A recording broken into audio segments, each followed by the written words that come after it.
How's it going, everyone? We want to take a minute to thank this episode's sponsor, Humans Were Here Records. We'd like to thank them not only for sponsoring this episode, but for doing this whole month-long takeover with us.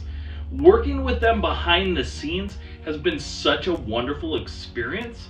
For this month's takeover, we've had the absolute honor of interviewing Fairview, One Life, TLB, and next week we have the man, the myth, the legend, Tom Higginson. Humans Were Here has a lot in store for you over the next coming months, so make sure to keep a lookout for everything that they have going on. You can show your support for everything that they do by following them and their artists on their social media so you can have up-to-the-minute updates. You can also head to www.humanswerehere.com and pick up some amazing merch, from shirts to vinyl. And we have it on good authority that some new things are coming to the store. Supporting labels like Humans Were Here is supporting up-and-coming artists. Labels like Humans Were Here are a next step in what can hopefully be a long career for artists on their musical journey. So thank you guys so much. Thank you to Humans Were Here Records. Let's go enjoy the show. Well, you know what time it is. It is Monday, which means it's time for another episode of Where Did All My Friends Go podcast. And this month, we've been doing a Humans Were Here Records takeover for the podcast. So we've been interviewing bands strictly or entirely or exclusively from Humans Were Here Records. So this has been a blast. I believe this is week three now. With bands from Humans Were Here Records, and we got to sit down with TLB. These guys are pretty fun, and they're very fun. We had Darren Vorel on the show, and then his brother Eric Vorel popped in a little ways through. Absolutely, it was a surprise Darren little surprise entrant. Yeah, and surprise entrance into the Royal Podcast Rumble. Yeah. Let's get ready to get ready to podcast. Darren does,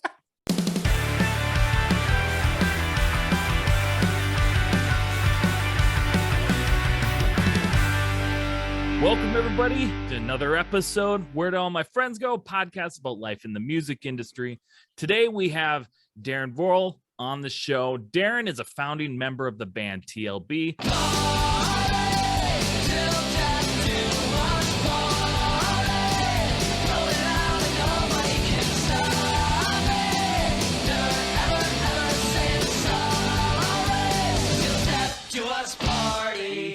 Podcaster and artist. Darren, welcome to the show, man.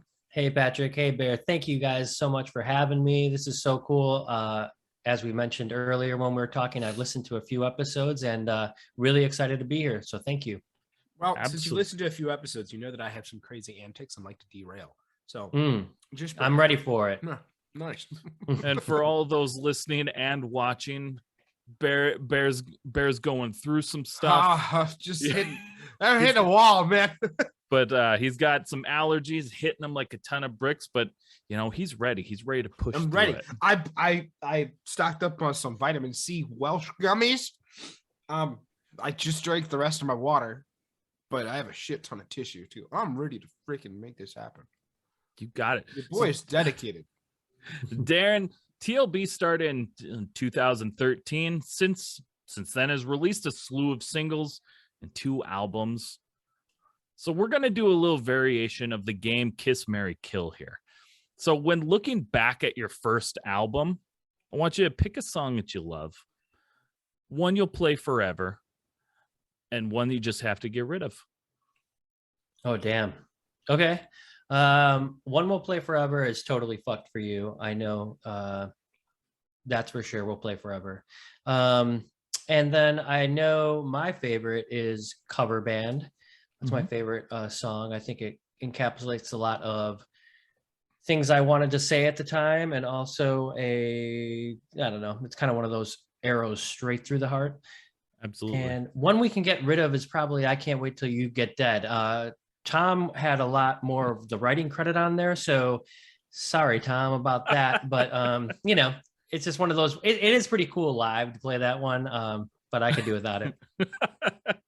Nice. Yeah. I was listening to like preparing for the interview today. I was listening through like that first album and stuff, and I kind of just had that like last second idea of like, what if we made a weird question like this, like the Kiss Marry Kill game? I thought that'd be fun.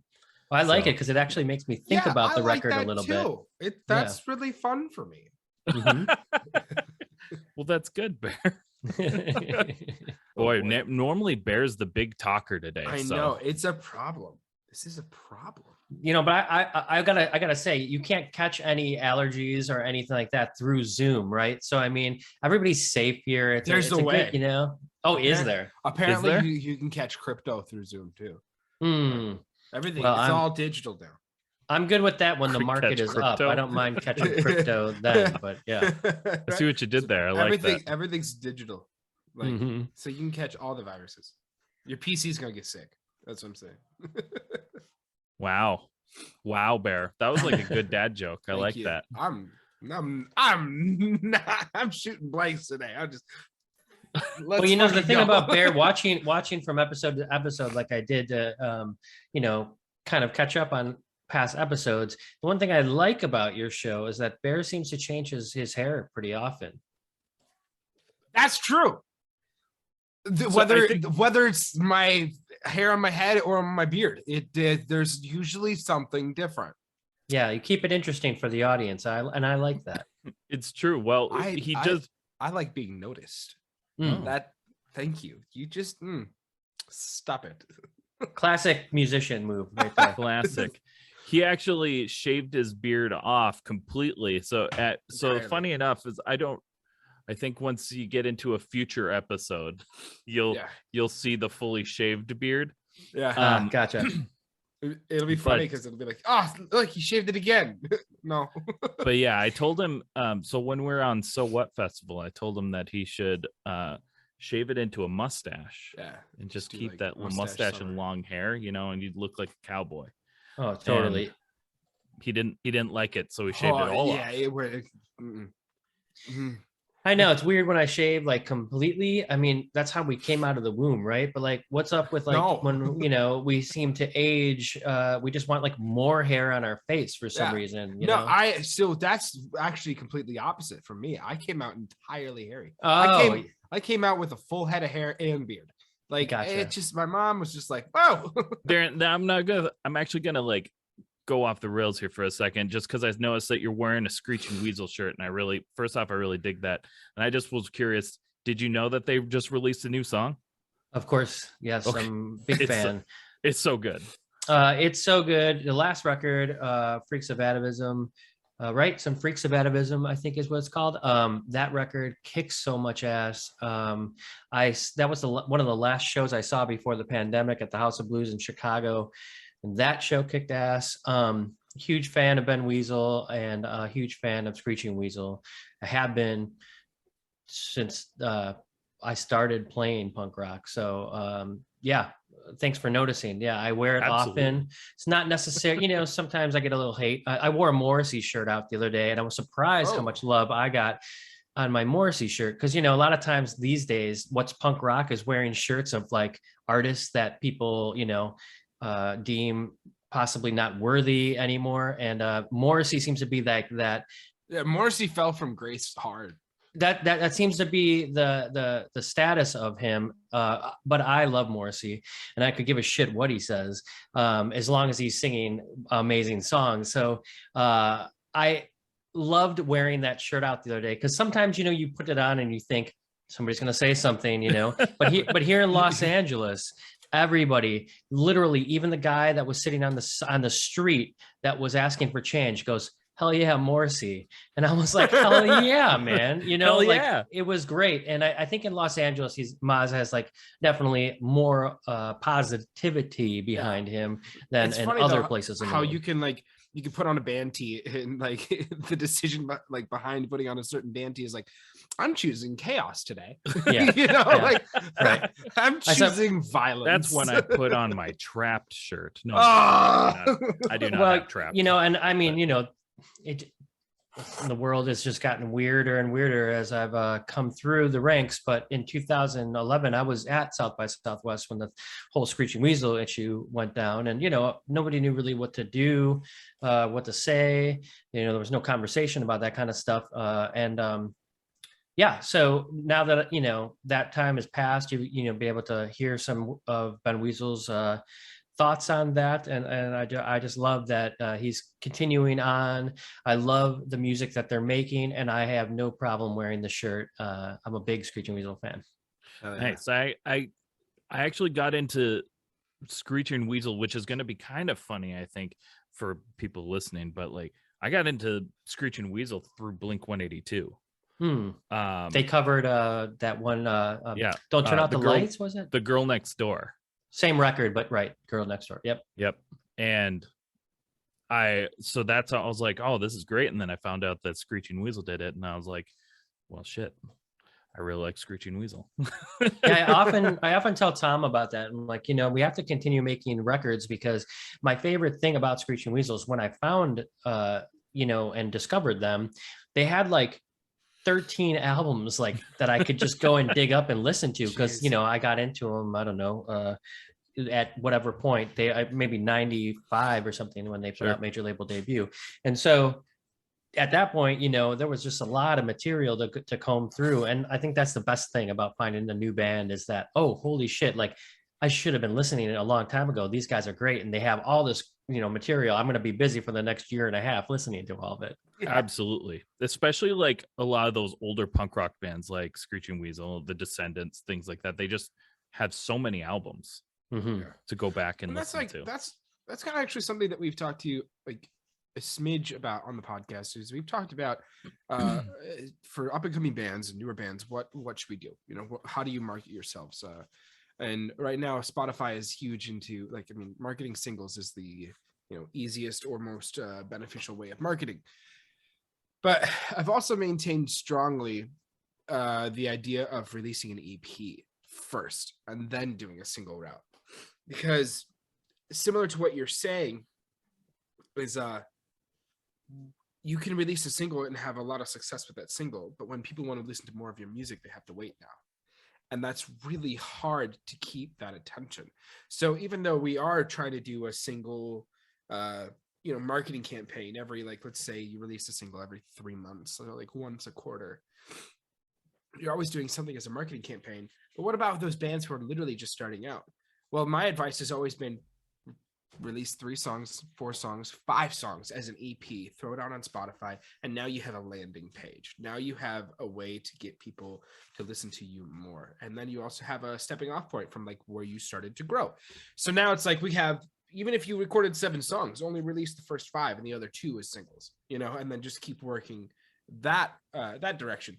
Because you're right, there's this, I remember discovering bands like, I mean, my favorite was like Matchbox 20, right? I remember discovering Matchbox 20 and going, oh, I love this song. And then realizing, oh my God, they have 6 albums already. Like fucking going all the way back and using that as that, like that landing page, that what is it, repertoire, if you will. And I think that's really important for starting, for bands starting off. Yeah, that's very well said. You know, Tom and I've been talking a lot too, just with the label and all that. And to your point, like if TLB, for instance, just puts out 1 song, and you know, you're trying to push like all the rest of the bands on the label and stuff like that. Well, the nice thing is there's like kind of a group that you can find out about, right? Like there's One Life and everything like that. So if you're interested, like that's a cool thing about Humans Were Here, is that you've got like all these cool artists and each one is unique and different, but yet we're still a family. And so there's more to like find through that. So hopefully like the word of mouth with Humans Were Here spreads that way, you know, like it's kind of, you know, Tom and I talk about cult records and sort of what Julian Casablancas has done there, and having like a really cool like a cool roster of bands, you know, and then that makes you want to check out the next one one. So that's one way of doing it, through like the record label. But if it was just TLB on our own, to your point, Bear, I think, you know, we would have to, thank God we had this first record, we put it out as a full record. But if, you know, there was just one song, people would say that's cool, but then you kind of forget about it. You might put it on a playlist, you know. So I agree with you 100%. I think that's the way people have kind of shifted from the singles era, you know, now realizing I gotta have more for my band. I have to have more for people to chew on. Yep. It's all about finding that fine line that you can ride and that fits for your band. And that's what's so hard, is it's like, well, it's all about like what fits for you. It's like, I'd rather just have a cookie cutter formula. So that way I can I wish like, there was, do it. But there isn't one. You literally have to figure out what's trending and what is the general idea, and then tailor that to what you are doing with your band and your music, and develop that into your band's personality. And I think it's so vague, and I hate giving people vague advice, but you just have to figure it out. That's like it's the worst thing, because it's like, I don't know your band. Right. I don't know how your band works. I don't know what your budget is. I don't know what you guys are looking to spend quarterly. I don't know what you're looking to, you know, spend on your music video budget. Or are you DIYing this shit? Like, what's your gear look like? I don't know what your touring looks like. So it's like, unless I have all of this like info on a huge Google spreadsheet, it's like, I don't know your band as well as you do. I can give you as much pointers and as much tips and as like much know-how, quote unquote, as like the industry works to the best of my ability. But at the end of the day, you have to take that and apply it to what works for you. Because if it doesn't work, then you got to do something else. And if it does work, keep going. You ever just get those like vague answers, like from people, Pat, like you ever just be like, hey, how does this work? Well, you just keep on going, man. You just keep working and you'll hit it. Yeah. Well, yeah. Fuck, dude, that doesn't help me at all. Right. But speaking though of releases and songs and stuff, TLB, you know, you guys released your latest single, Effed Up and Lonely, in February. Do you have any upcoming new releases you're able to talk to us about? Yeah, you know, I don't really care about like the secrecy thing or whatever. You know, Sure. I'm sure there's a little bit of cool mystery behind some of that stuff, and maybe, you know, the record label executives might come down on me. But at the same time, I think, why not tell people when you do? So we have like a full third record written. Nice. I don't know, 25 to 30 songs that we've been writing since we recorded the last one. And we've recorded 3 songs already, and 2 of them are out. One was the Christmas song. The other one was Effed Up and Lonely, Fucked Up and Lonely, if we can say that on your podcast. You can swear. Okay, sure. It doesn't look that great on Spotify's and stuff, so when they put like the asterisks, so that's why we did Effed Up. But yeah, Fucked Up and Lonely. And then, you know, this next one is called I Broke My Back. And so that one will be out, I believe, the beginning of July. I'd have to check with Caitlin and Tom and all those guys, but yeah, I think beginning of July. Well, you heard it here first, folks. Or I don't know, you heard it here at some point, folks. Yeah. Well, yeah, that's thank you guys. Humans Were Here takeover of the Where Did All My Friends Go podcast exclusive. It's about time we had something exclusive from Humans. What were you saying, Darren? Oh, I was just going to say, and I wanted to thank you guys. I know you've been helpful with our music and putting it on your especially with the holiday comp that you actually pressed. You guys talked much about that? I mean, that was like a really cool undertaking to take all those bands, to conglomerate them, to put them in a nice package like that. I don't see that happening enough these days, and so, you know, hats off to you guys for doing that. Thank you very much. I agree. I miss the days of comps. You know, I wish more people. Well, I don't care if more people are doing it. We want to bring it back. The biggest comp that was like the most influential to me was the Warped Tour compilation that they would release every summer before Warped Tour happened. I don't remember if it was mailed to you or if you picked it up at your record shop or like whatever it was. I don't remember how I would always get them, but it was a compilation of all the bands that were on Warped Tour this year. Yep. And at least all the major bands. My not biggest major, like I don't know how to, the bands that were on like Battle of the Bands winnings or right, these kinds of things. And like that's how I discovered like Go Radio, you know, Sure. Mayday Parade, all this kind of stuff. Eric V entered the waiting room. Is that somebody I should be adding in? That's my Eric? brother. That's interesting. I didn't know if he knew. Bring him in. Bring him in. But I mean, Darren, you're probably around the same page as me. My biggest influence for this and for wanting to do comps was the Hopelessly Devoted to You comps. Oh, cool. Yeah. And I know that Fat Records did that too. Lookout Records did that back in the day. Fat Records for fat people. Yeah. Do you guys remember the 30-second? That was my favorite, where they had every band do 30-second songs. And it was like, 30 bands in 30 seconds or 30 minutes. It was awesome. It's called Fat Music. Short music for fat people or something. I don't know, one of those. But anyway, it's a comp with like 1-minute songs by everybody. And I loved it. It was my favorite thing ever. Like Blink-182 was on there, Mr. T Experience, Screeching Weasel. I don't think Screeching Weasel was. But anyway, a lot of great bands. So check that out. I don't know if it's on Spotify now or anything. But yeah. I mean, if it's not on Spotify, it's would probably be on YouTube. Eric, how's it going, man? What's up? Happy to have you join us. Yeah, thanks for letting me in. Right, I was close. You're just sitting there looking like, who's this guy? Yeah.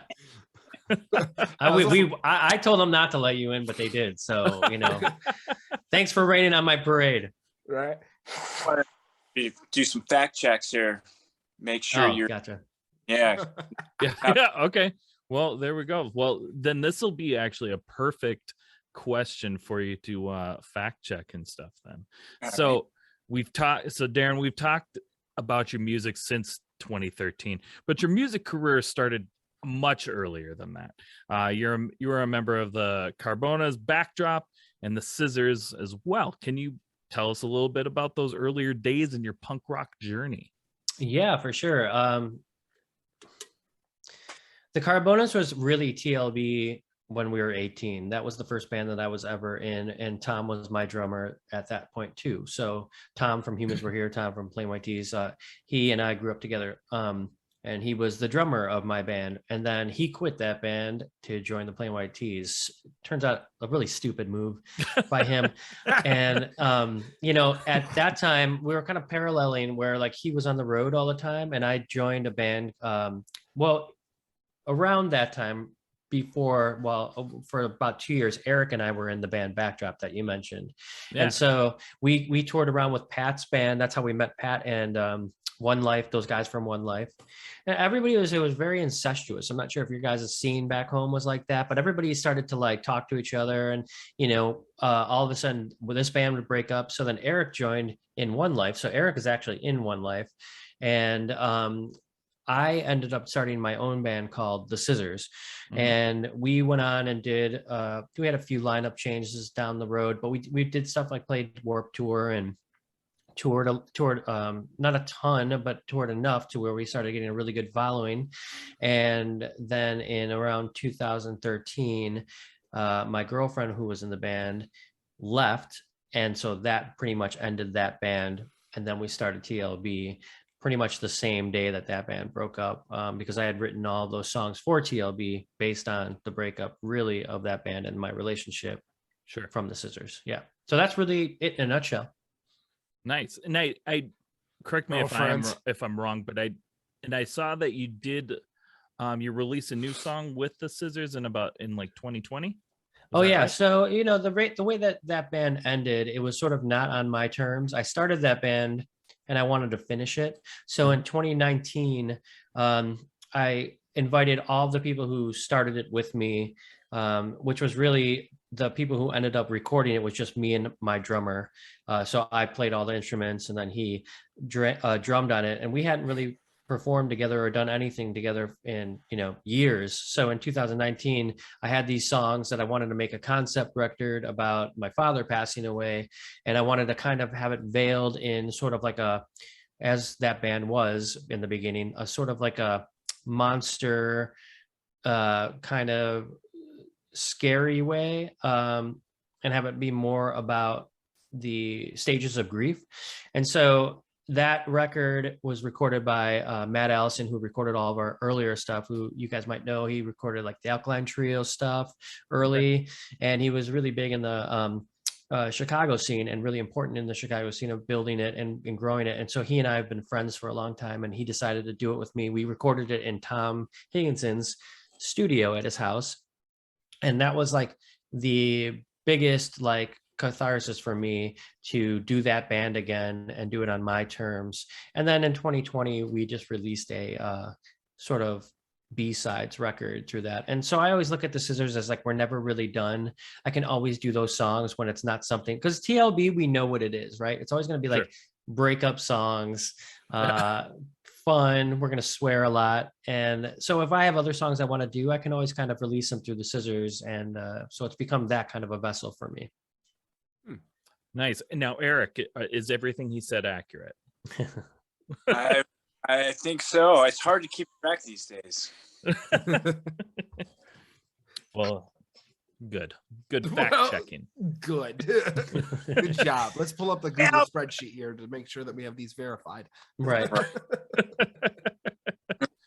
But yeah, thanks for asking about all that. It's fun to, I haven't talked about this stuff in a while. So it's actually, this is amazing to kind of think about those records and that time period of my life. Good. Yeah. I see. I love to, like, the way I kind of try to do interviews is I like talking about like what you're doing now. But especially since this is your first time on our show, I want to start from the beginning a lot of times, like let's go all the way back there, Yeah. And Yeah. I think it's fun. Me too. Thank you. Yeah, absolutely. So along with being a musician, you're also an accomplished artist. Not only do you create incredible pieces of art, but I see that you also teach. So your first art teachers, you stated on your website, were your mother and your grandmother. Can you tell us about how like your love for art started? Absolutely. Yeah, that has been something,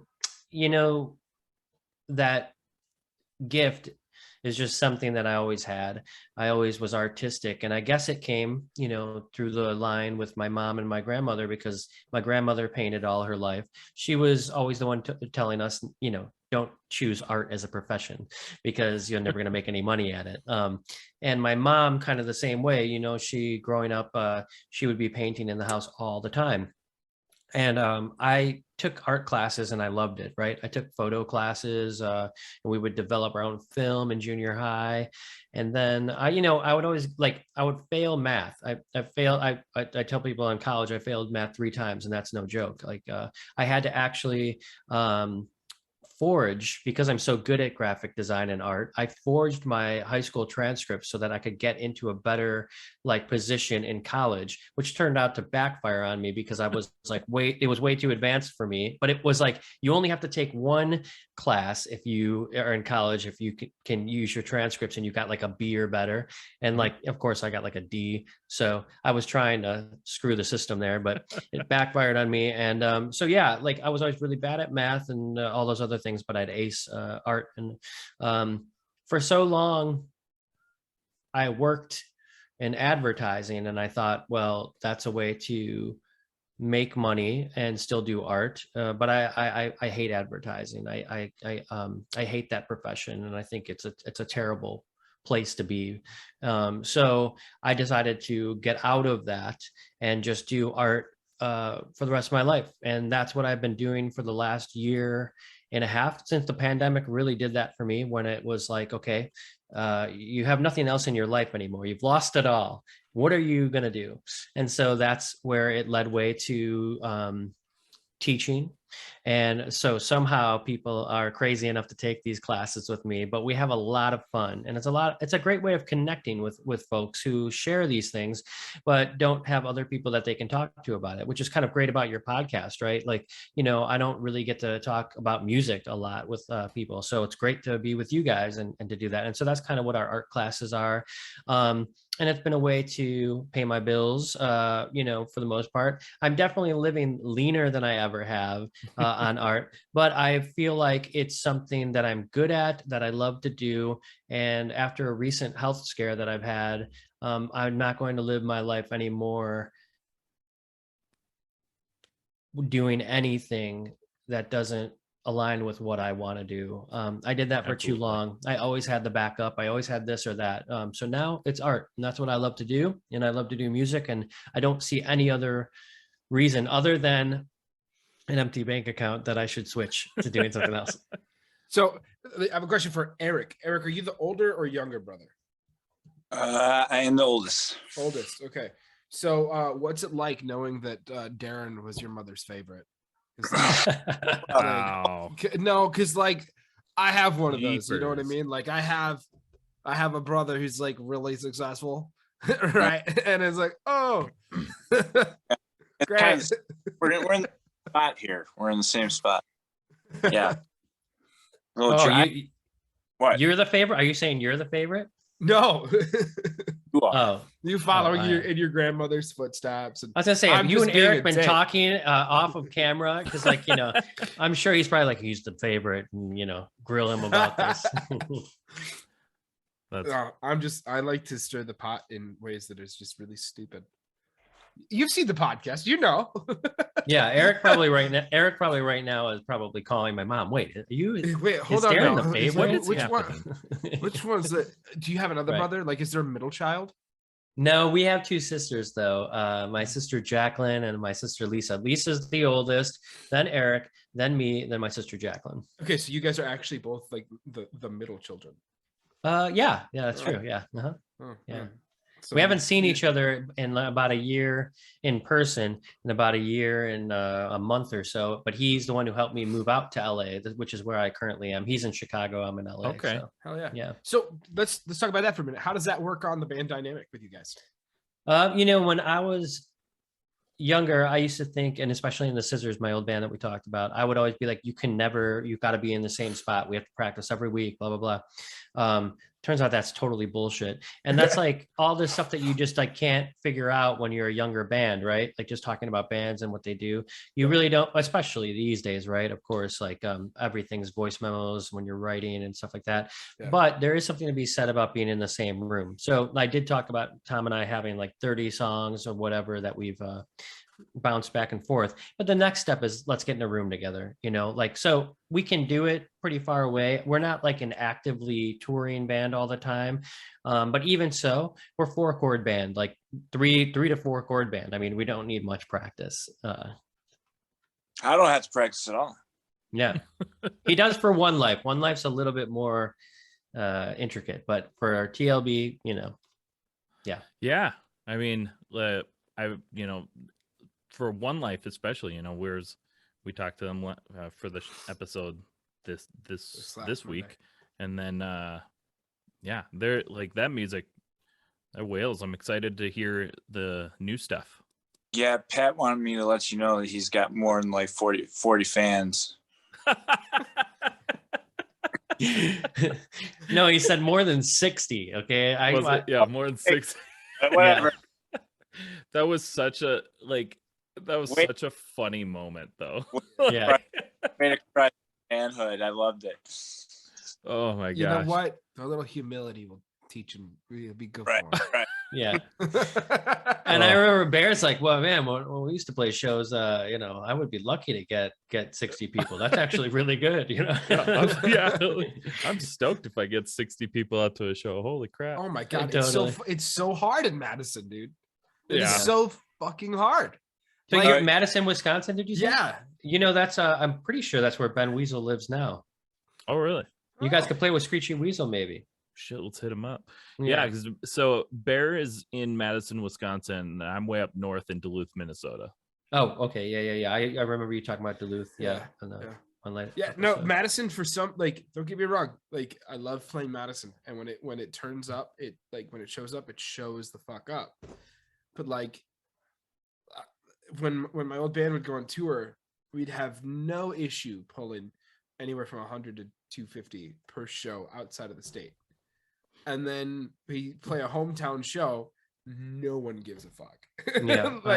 Like there was only two serious like bands in Madison, and that was Archers and A Brighter Skies. And now I'm no longer in the band. The band A Brighter Skies is no longer a band, so now there's just one. Like, so they're killing it.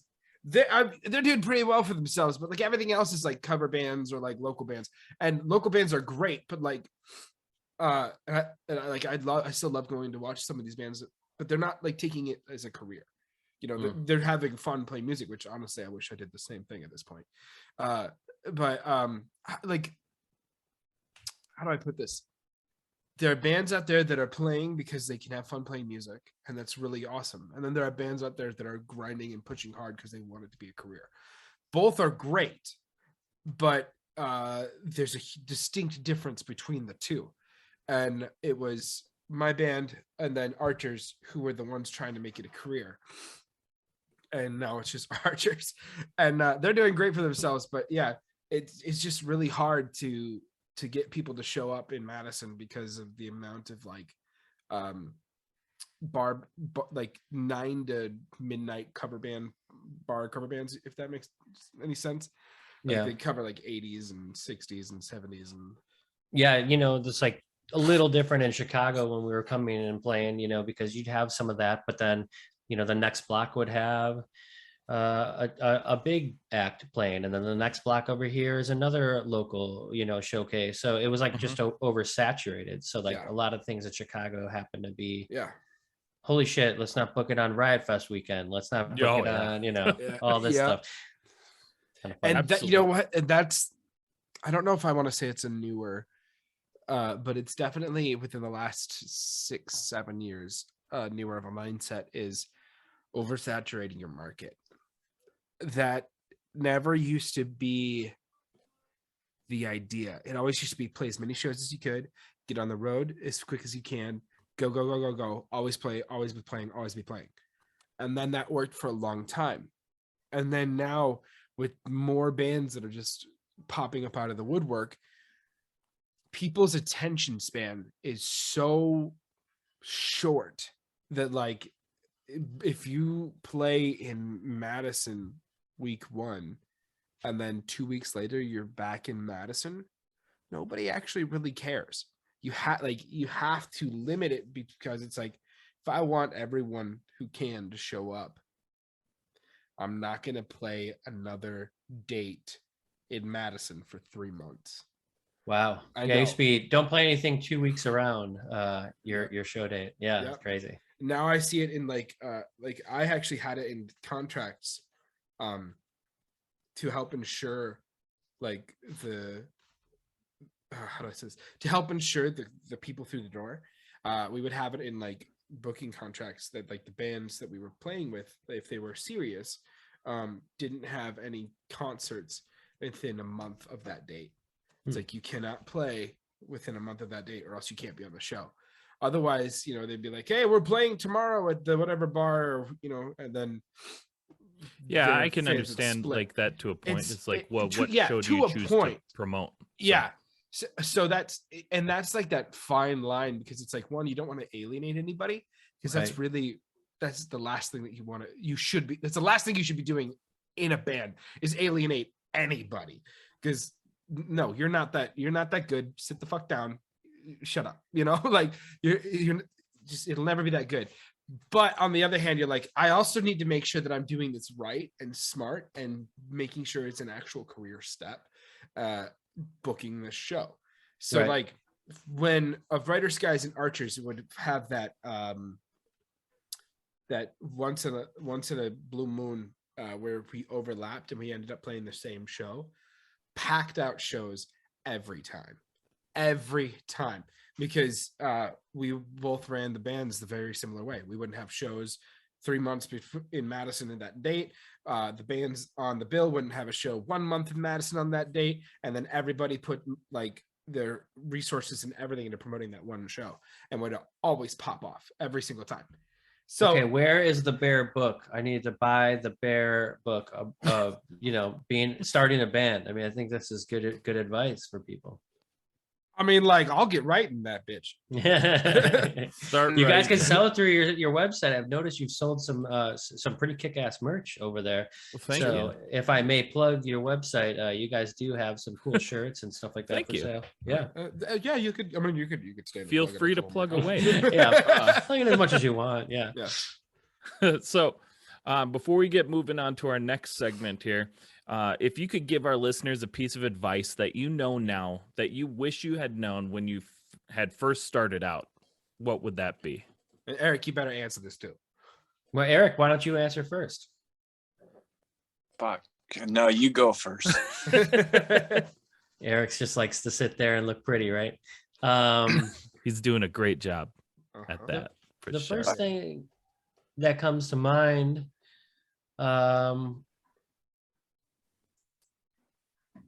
is to not worry so much about, what we're talking about here, which is the business side of things.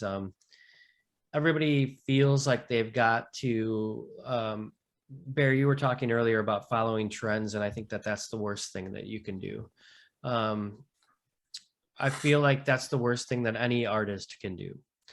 I think you should learn how to build something and how to grow it, but not based on what's performing best on TikTok, not what's performing best on, any kind of social media.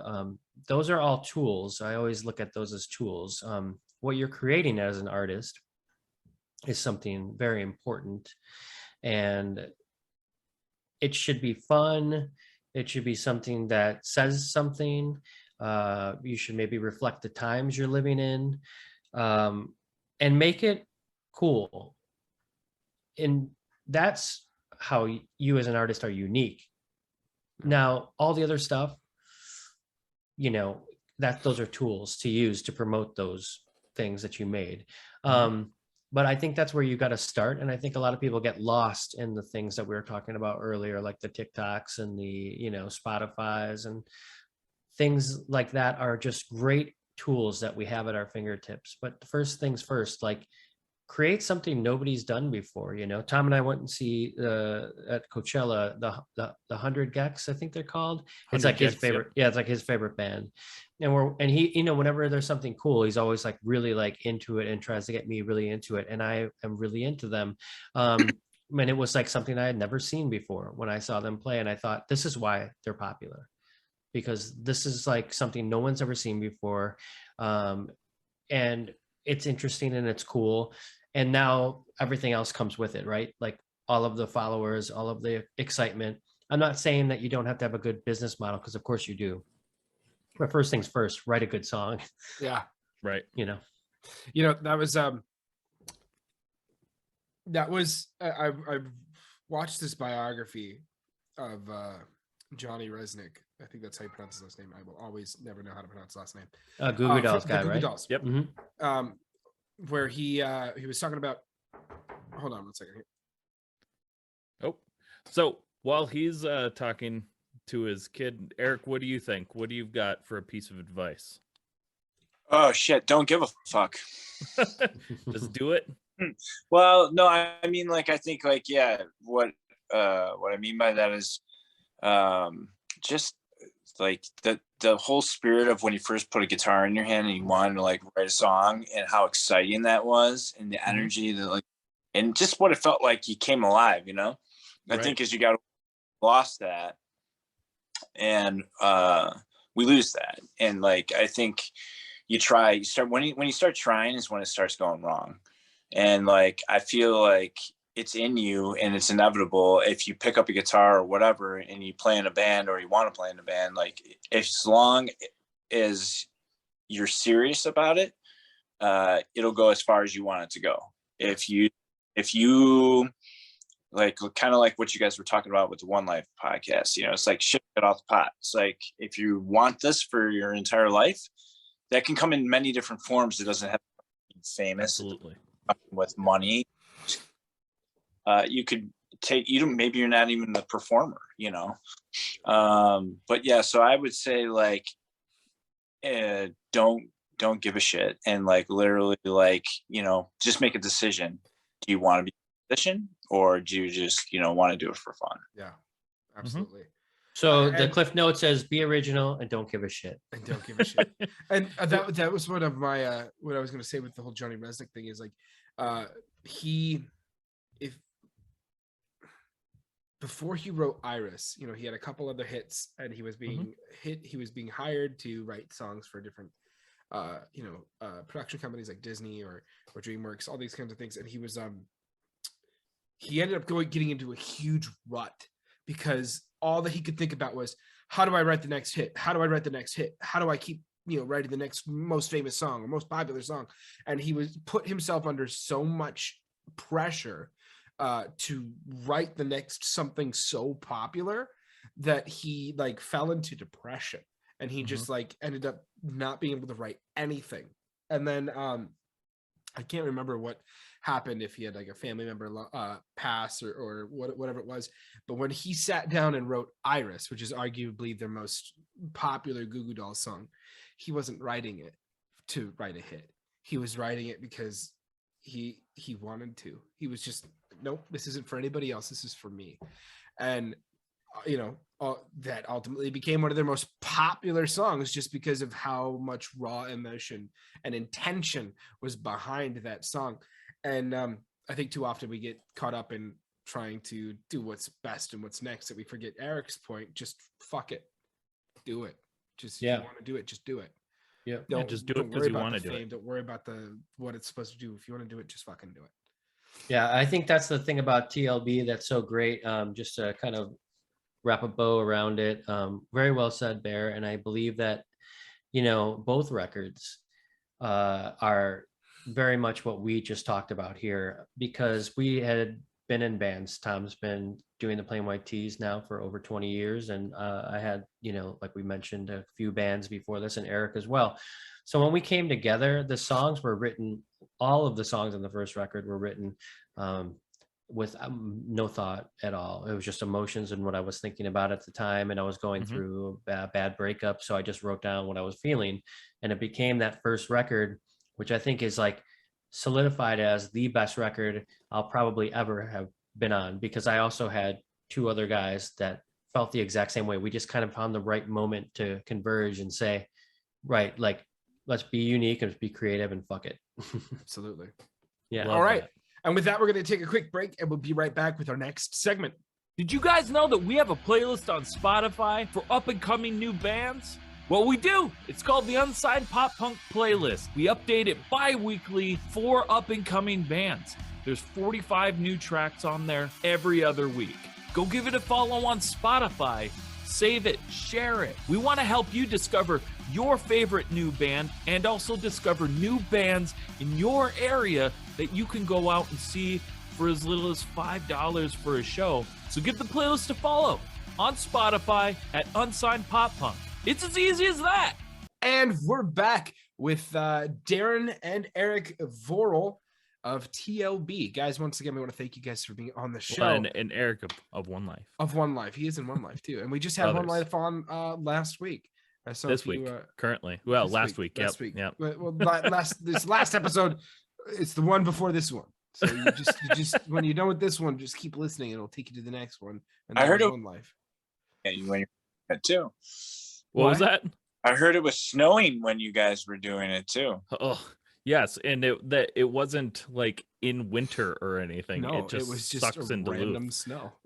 All right, so this next segment, Darren, you might know this by listening to the last podcast, but this is called our obscure questions segment. This has nothing to do with like, you know, music industry shit. This has nothing to do with what you guys have done as a band. This is literally just for fucking fun, because why the hell not? Are you guys ready? Yeah. Okay, you guys are both have to answer these questions. Okay. All right, Pat, take the first one. Okay. If you could be the lead character in any movie, what movie would you choose? Holy shit, man. I mean, there's Okay. only a few movies to pick from. Oh, Yeah, right, that's- exactly. Yeah. Well, Wow. Okay. choose one. I would be the guy in I think is not Alfredo. That's the older gentleman, but the kid who grows up in Cinema Paradiso to become the most interesting, coolest guy of all time. I like it. Eric. Eric, what do you got? Fuck. Peggy Sue got married. What was it? Was it Costner in that, or not Costner? What? Is that Costner? It was. I think it was freaking Nicolas Cage. Yeah, Nick- that's what I was You'd be thinking. Nicolas Cage? I was like, it Nicolas wasn't Cage. Costner. I don't know. I'm Yeah. not a guy, but if it had to be, I guess I'm gonna go with that. Yeah, throwing you on the spot. That sounds good. You'd be Nicolas Cage. Yeah. You could be worse. See what Yeah, right. like with these obscure questions, especially like it's okay if there's really no thought. It's like I love the concept of just answering the first thing that pops into Yeah. your head. You know what Especially- the first thing that popped into my head with this one was, and I Yeah. don't even remember the character's name for some reason, but it's Harrison Ford's character in The Fugitive, where he's just like, you switch the samples. he like barges in. Totally. That's who I wanted to be in that. I mean, I'd movie. be Tommy Lee Jones in the second one. I feel like, that's so good. every outhouse, hen house. Well, wouldn't he be because he was in both of them? He was, but He I was. think in the second one, he was more of a primary role because Oh, Harrison yeah. Ford wasn't in it. So it was like, okay, we got Is that- Tommy Lee Jones back at least. Because that one was with Wesley Snipes, right? No, right? Was it Wesley Snipes?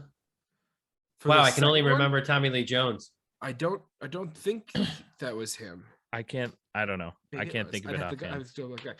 I don't know. The first one, like I like the second one, but the first one's where it's at. Like I love the. I mean, I of love course. that, yeah. I mean, my immediate thought was Harrison Ford and Indiana Jones. That's a good one too. I Or know, but John- isn't everybody's going to say that? Because Indiana Jones is so kick-ass. It's You know like, what? you know. I'd be but John that's Rhys just- Davies' character in Indiana Jones. That was the first thing that popped into my head, though. That's And all that's right. what I Yeah. went with. Bad Asps. dates, right, Bear? Yeah. Bad Asps. dates. Very dangerous. Yeah. You go first. Eric has no clue. He doesn't watch movies ever, but, you know. Oh man, you're missing out on so many good movies. Well, I mean, he did pull out Peggy Sue got married, So Yeah. There's that. some Yeah. obscurity there. All right, next Yeah. question. If you could only be in one band for the rest of your life, but the band had to sound exactly like Greta Van Fleet, what would you name the band? I've never heard Greta Van Fleet, so Really? I mean, like you don't have to like I really don't know why you think that's such a shock. because Bear. they're literally so fucking huge right now. I couldn't tell you what they sounded like either, my man. They sound like Indie rock. no. what I got, They the sound White like Stripes. Led Zeppelin.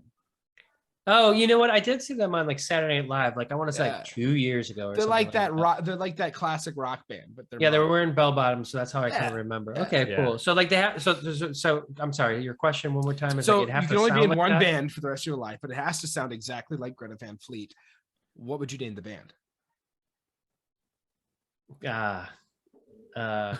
Catherine Zeta-Jones. Ooh. Dude, I was just talking about her today. How like she like because I was talking about the movie Zorro because like Yeah. that movie- Oh, Eric, that's a you great wouldn't- one. That's a Eric good wouldn't one. know about that movie. He doesn't. No, Banderas, right? Yeah. And Yeah. I'm just like how Catherine Zeta-Jones ages like a fine wine, and you're like, I know. She's a It's vampire. probably She's because Michael gorgeous. Douglas, like, you know, has some sort of voodoo spell about his, like, even his dad stayed alive to be like 102. So I feel like there's some sort of fountain of youth over there in the Douglas Oh, home. that's true. Catherine Zeta-Jones is just a vampire. Just her and Jennifer Aniston. I mean, there's a few vampire. Charlize Theron, vampire. Oh, Lord in heaven, yeah, Vampires, Yeah, Brad right, Pitt. yeah. vampire. vampire. Yeah, I don't know. Eric, Brad what Pitt. would your band name be? Oh fuck! I mean, I'm just gonna go with Jesse White. Oh, I like that. That's very Chicago. Jesse White. All right. Yeah. There you go. Nice. Jesse White's our Secretary of State. Well, you used to be my Secretary of State. So yeah, nice, Eric. Were you just at the DMV earlier? Right. The DMV fucking thing I got on the table here. Oh, gotcha. There you go. So we got one more obscure question here. If you had to choose one food, what is one food you could eat every day for the rest of your life? Bananas. Ooh, Bananas. I love Potassium. bananas more than anything in the world. Huh.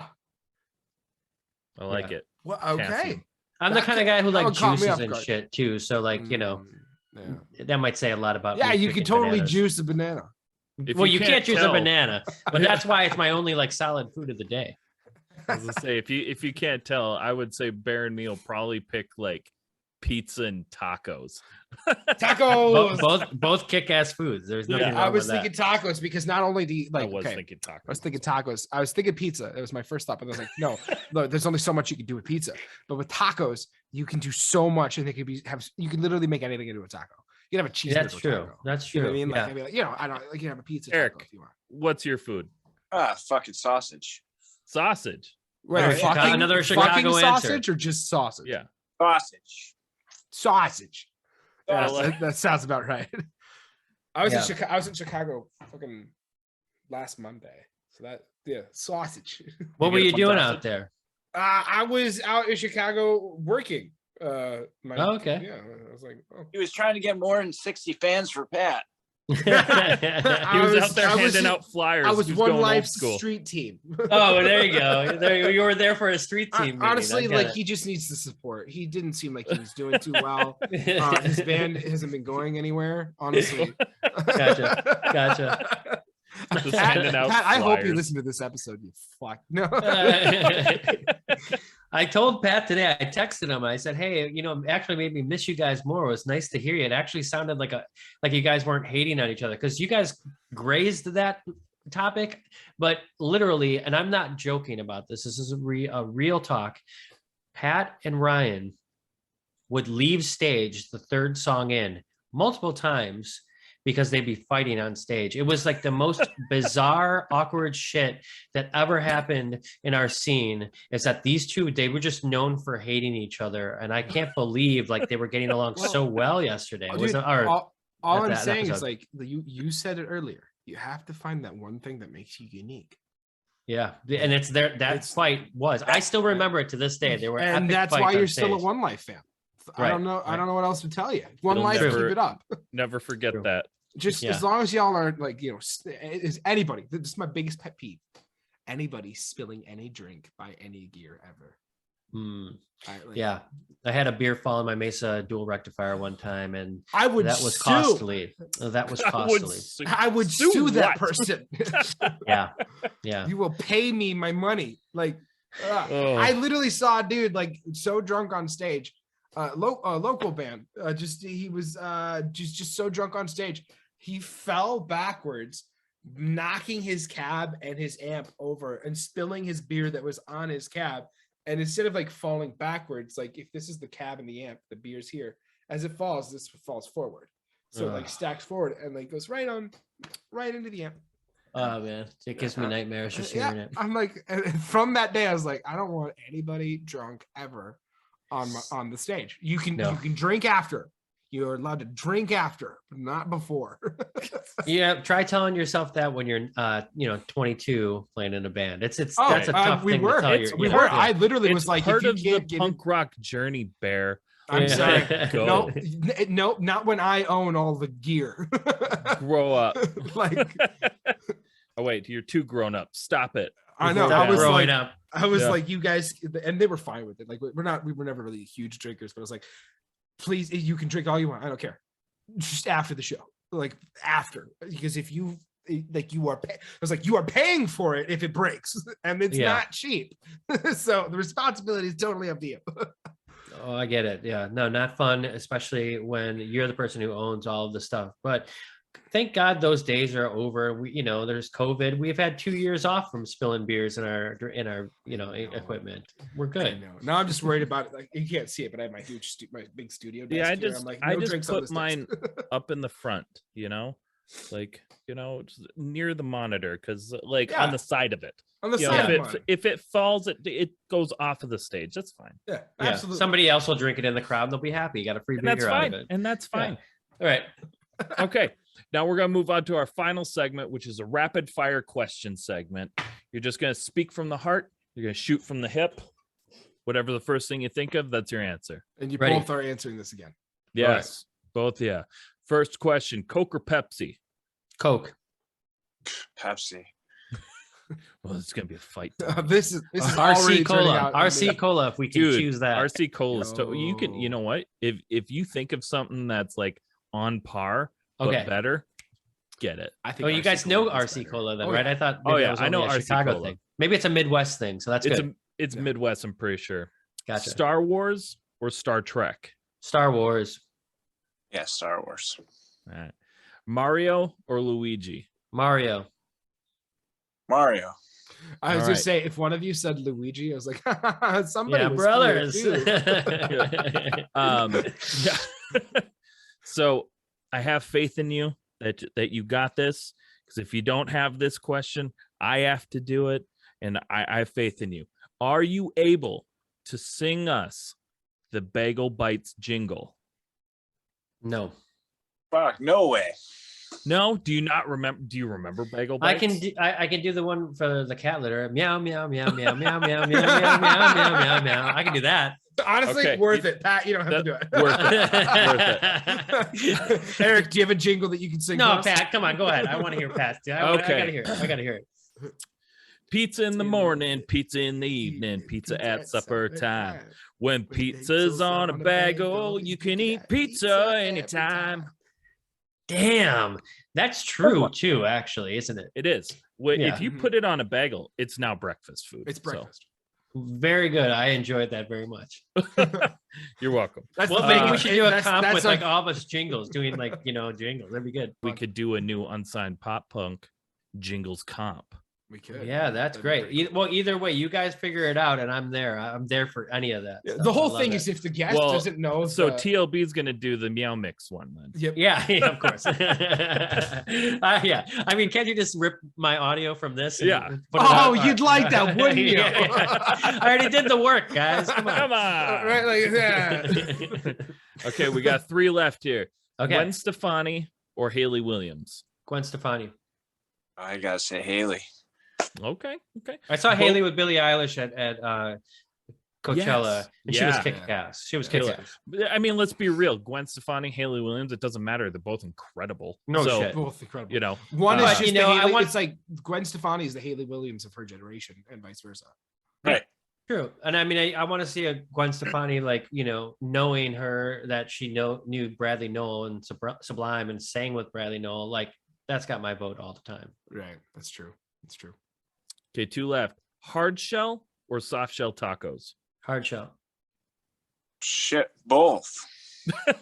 Both I- as one. Oh, like like a taco Cheesy Bravo? gordita. That's what he's Mm. talking about, right? Yeah, now. No, it's yeah. a taco Bravo. Taco. Right? A double decker taco. Double- Double decker taco. Yep. Which I think it's the exact same thing. That's just the taco Bravo is Taco John's version of a double decker. Oh, I yeah. see. I Darren- believe so. Darren doesn't even know what John's is. No, I don't, but that's okay. I mean, Last- you guys probably don't know the Del Taco version, and I don't Yeah. either. Yeah, but, we you know. do. I don't know the version, you but do. I do know Del Taco. Yeah, Del Taco ju- out here. I've never had it though. That's true. It's not that great. That's what I've It heard. isn't. I think Taco it's Bell super bland. is way better. Yeah. Yeah. It's just Yeah. bland. And don't get me wrong, Taco Bell is by no means like Mexican food, but like Del Taco is like I think Chipotle is bland. So like Bold statement. Quite tell me bold. where the flavor is aside from the guac. Let's see. It's a Uh, bold move, Tom- Cotton. Let's see where he goes with it. Tom would be right now. Yeah. Oh, I'm not saying I don't like it. And I've actually been sponsored by Chipotle. It's just bland. Like it's like not like the most flavorful thing. Like if you have- You're the classic, like on the road, every band is like, we got to get sponsored by Chipotle. We got to get sponsored by Chipotle. the difference Because is like that's like the cleanest living you could do on the road. the Oh, difference yeah. is Gosh, I you're, like, was eating sponsored healthy by at that point. Chipotle. Right. Like, Yeah. That's the difference. They wish that they were sponsored. I I- was sponsored. Why No, you totally. Yeah. Yeah. It's amazing. That's actually amazing. It's why- literally it's not hard. why it's so bland is because they sell you the extra guacamole, and the guacamole is the flavor. Exactly. And that's it's the savor. It's the only thing that like genuinely adds like that last step of flavor. Right. But it's $3.50 Right. extra. So I'm not See, trying to that's why- pay that. That's why Qdoba Qdoba. over Chipotle any day. Qdoba any day. Really, I Any disagree. day. I disagree. But That's but okay. I It's okay to be wrong, but I that's value fine. your opinion, but you're wrong as well. See, but I love Chipotle. But I mean, Qdoba's got free queso, Yep. free guac. I Free mean, guac. and it Okay. tastes basically the Their exact sauce same. is better too. So like you have more options for like your salsa on top. And it's a little more flavorful. It's probably not as the reason why Chipotle is so good is because it's all like really good ingredients. Right. Like Like it's made really well. Chipotle, Like, organic, not a love, sponsor. Yeah. I love Chipotle because of that. And like I will still go to Chipotle, especially on tour, because it's like I don't want to feel like absolute shit throughout Right. the rest of the tour. But like the reason Qdoba's probably tastes better is because of all the shit that they have like in it. I mean the MSG all the day, you know. Poof. Right. Okay. No more Chipotle. Last question. Sum 41 or yellow card? Some 41. Some 41. I agree. I love that metal. Agree. I love Yeah. their little pop punk metal they do. Yeah, totally. And like, you know, they were playing and killing it and being super original, like we talked about.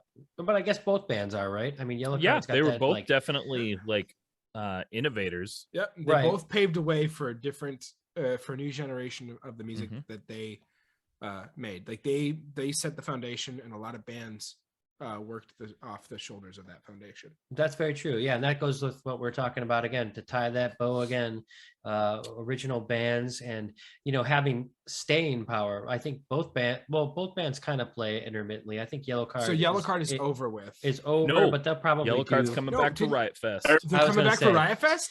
I was gonna say Right. they're probably just Oh. doing like the, you know, we're away, but when somebody pays me enough, we'll come back kind of thing, which is smart. Right.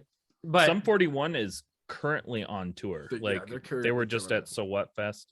They've been back for a while. yeah, and I think that's the other thing I was going to say about being original is that you can continue to be a band and you continue to make your art well after your time is over because you're not a flash in the pan. You know, if you're following those trends, it's going to be like, okay, I can't go back to MySpace days because nobody wants to hear that anymore. Maybe that'll come back around one day, but I you know. know, yeah, I miss you never know. MySpace. All right. So you guys did it. You made it through the podcast. Once again, thank you for being here. One thing that we didn't get to, and we want to give you a space to promote this, is one, Darren, you actually have a podcast with, I'm going to see if I can pronounce his last name right, Patrick McLintier? McIntyre? Close, McIntyre? McIntyre. Yeah. Well, that makes so much more sense and it's so much easier to say. So you have a podcast with Patrick McIntyre called Remainders, where you discuss movies, new and old. You recently did an episode with the movie Drag Me to Hell, which is a personal favorite of Pat's. I actually knew that one. Hell yeah. Um, Hell yeah. Very underrated film. so good. We're gonna give you both the floor. Tell us what you got going on in your lives. Tell us what you got going on with TLB, where you guys are at, how we can find you, and then talk a little bit about your show, and then we'll send you guys on your way. Eric, do you want to go first? Do you want me to go first? Oh, you go first. Okay. So the reason why we're here is because Humans Were Here is a kick-ass label, which I'm involved with our drummer, Tom Higginson, all these great bands. Thank you guys for giving us the ability to speak about the label. It's really great to meet both of you guys. And we have a lot coming with the label, a lot of new releases for One Life, Fairview, all of the people, Million Miler that will be on this podcast if they haven't been already. But TLB is my band, which in my opinion is the best band on the label. And we have 2 records out. One of them is called Blood and Sand, which is named after a drink that you can get down here at the Dresden here in Los Angeles. Ooh. And it'll get you very drunk. And then this is our first record, which is also on vinyl through Humans Were Here. And you can get this, you know, I think you can get it as a bundle for both records. And then we're going to be putting out a 3rd record. It's not fully done yet, but there is a new single that's coming out in July. It's called I Broke My Back. And other than that, what I do in my free time, which is actually my job now. So my free time became my job. I'm an artist, and you can go to my name, DarrenVorel.com, to check out any of the art that I do. I'm going to be doing tomorrow a 50% off sale leading up to another 30 plus piece showcase, online showcase that I'll be doing in July as well. So I got that going on. And then, as you mentioned so kindly, Remainders podcast is something that is a labor of love that I do with my friend Patrick McIntyre. And we both used to work at a movie store called Suncoast Video. That was like our first Suncoast. It was like our first job. It was our favorite job. And he and I had kind of lost touch over time, and then kind of got back together around the pandemic a little bit before. And we decided, wouldn't it be cool if we could talk about movies the way that we did back in the movie store? I know there's a million movie store or a million movie podcasts, but I think he and I have a rapport, just like you guys do, Patrick and Bear, where you kind of can like make it interesting. Again, like why are we different, right? So Pat and I have this history of being able to talk films. He loves movies like RoboCop, and I love movies like Cinema Paradiso. We both kind of have our own taste and flavor, and that's why we keep it fun, but we also keep some serious movies. And then, you know, some stuff that we're going to be exploring this time through is like Scorsese's cocaine films. You know, keep it kind of themed and kind of fun. So, well, if you're ever going to do a Star Wars thing, you should probably have me on, and I'm going to tell you why the prequels are actually really, really good movies. That's a very, very bold statement. You're talking about the 2000s prequels? Okay.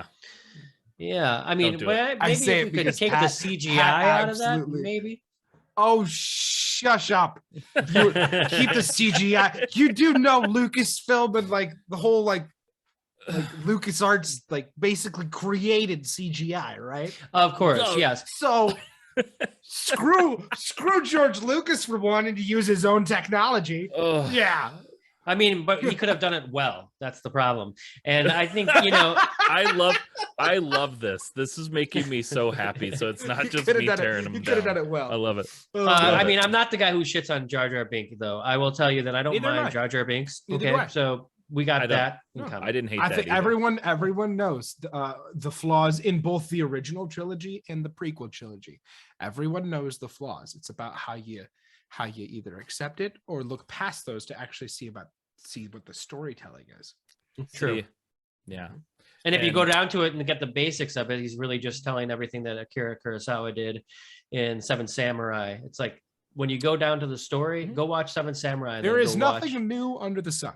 No, right. But if you want to get at the story, that's age old. And I'm pretty sure George Lucas was a big fan of film, just like we are, and was like, I'm going to borrow from the best, just like all of us do. Again, that's maybe the end of my story here is what I'll say is like, as long as you know what the base of good is, what everything is, you know, the basics, you can become original on top of that. Just know the basics. Absolutely. Know your foundation. Yeah. So Eric, sorry, I took a long time spouting off about my shit. Go ahead. Peggy Sue got married. Go ahead. No wonder why, like, I can't get a hold of you. I mean, you had like 8,000 things that you tell. Yeah, this is the only time I'll see you this year, so nice to see you. Jeez. See you the holidays. Yeah. Well, you know, basically you can just check out Humans Were Here. I'm not actually promoting anything except for One Life and TLB. I'm not really sure if I want to be in it anymore with Darren over there.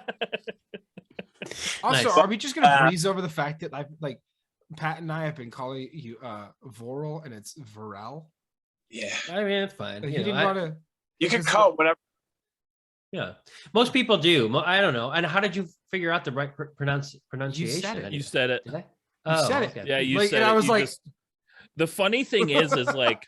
I didn't even know. Like I like internalized it as you said it, and I was like, "Oh shit!" Well, I'm a jerk. I said it wrong the whole time. Yeah. But then I was watching Bear's face as you said your last name, and he's like, and like he just external, just like I'm gonna pull it out once. There's no internal. Okay, well check this out. You got. How would you guys know? So let me try this. Tarnowski and Pulley. Yep. Yeah. Oh, well, fuck you guys then for getting my name wrong. If I can get your name right. No, I'm just kidding. Actually, Pat's last name is actually pretty easy.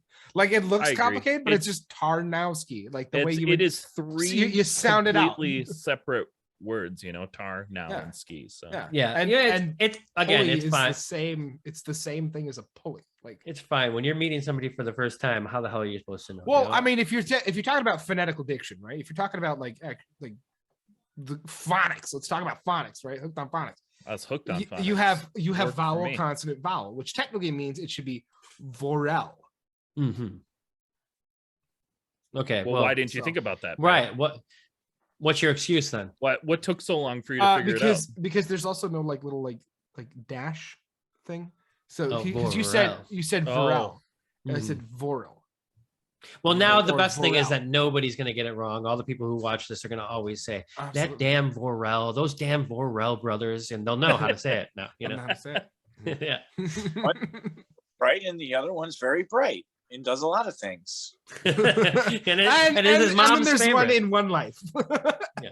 And And they that other fight one. each other on stage. Right. It's fun. I haven't laughed this much in a long time, you guys. Thanks. This Oh, is good. Oh, yeah. Goodness. Well, thank you guys for being here. Once again, this Yeah. has been another episode of the Where Did All My Friends Go podcast. And this month has been the Humans Were Here Records Takeover. So this has been really fun for Pat and I to work with Humans Were Here Records. And one of those bands that they have on the roster is TLB. Make sure you guys check them out on everywhere, because that's how internet works. Yeah, just go do that, guys. I mean, that is fair. At this point. Like if I have to sit here and tell them, like, go check it out with Spotify, like, come on now. Like, Internet. Yeah. Use it. TLBkicksass.com has You're everything. kidding. Is that really it? TLBkicksass.com. Yeah. Love it. Yeah. Fuck yeah. All right. Thanks, guys, so much for coming on this episode, and we will see you guys next week. Patrick, Bear, thank you guys so much. Thanks, guys. Thank you so much for watching. Please hit that like and subscribe. Thank you to those who already are. Check us out on Spotify, Apple Music, or anywhere else you stream your podcast. If you're in the position to help us grow, head over to our Patreon at www.patreon.com/unsignedpoppunk. Let us know in the comments below who you'd like to see on the show and what other content you'd like to see. Thanks so much.